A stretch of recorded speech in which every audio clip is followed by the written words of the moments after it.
I use the force fetch to teach the out. Because what happens over time is, I'm not just going to touch on it really quickly. Have you done any force fetch or retrieve work? It takes a long time, but it's very, very efficient. So long story short, you're going to make the dog hold things they don't want. And your marker, it's a food-based system. I'm not trading for prey items. Holding a wooden dowel, metal pipe, PVC, whatever. Holding a hammer, because hammers are lopsided. They got to really grip it to keep it level. But they're hinging on your verbal mark. I don't use clickers and shit. Hey, man.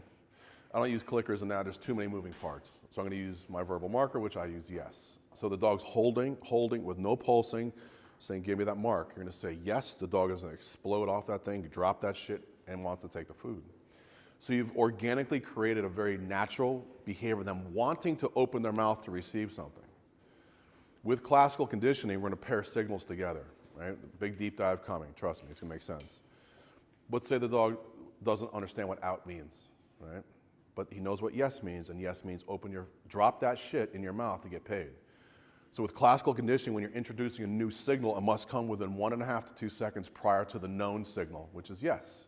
So you're going to say out. The dog's going to say, huh? Yes. Ooh, I know what that means. Out.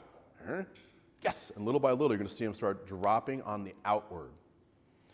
So now you're going to replace that word. Now you have a very detailed, specific behavior of open your mouth when I say the word out, because they want to. And what's the real glory for a predator? Biting shit, right? So, but what is it? It's the pursuit. It could be the hunt, the pursuit, the strike, the bite, and the fight. It's not holding that shit like they're never going to taste it ever again. We create those problems. Because as puppies, we choke them off everything, right? It creates a tremendous amount of possession.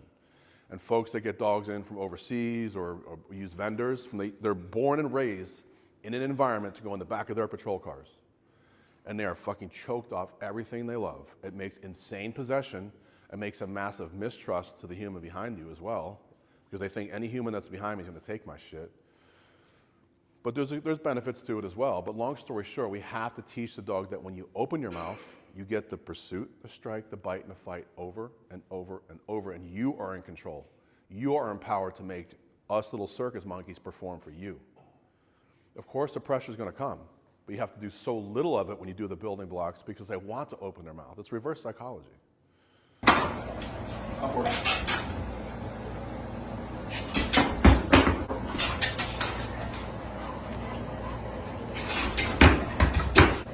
Upward.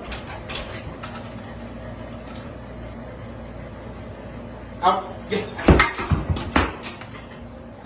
So now I'm going to start classically conditioning the out and the marker to make it the release word. Upward. Out. Yes.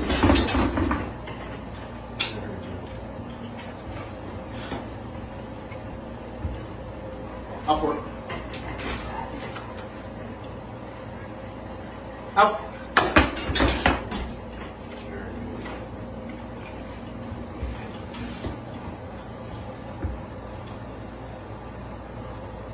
Upward.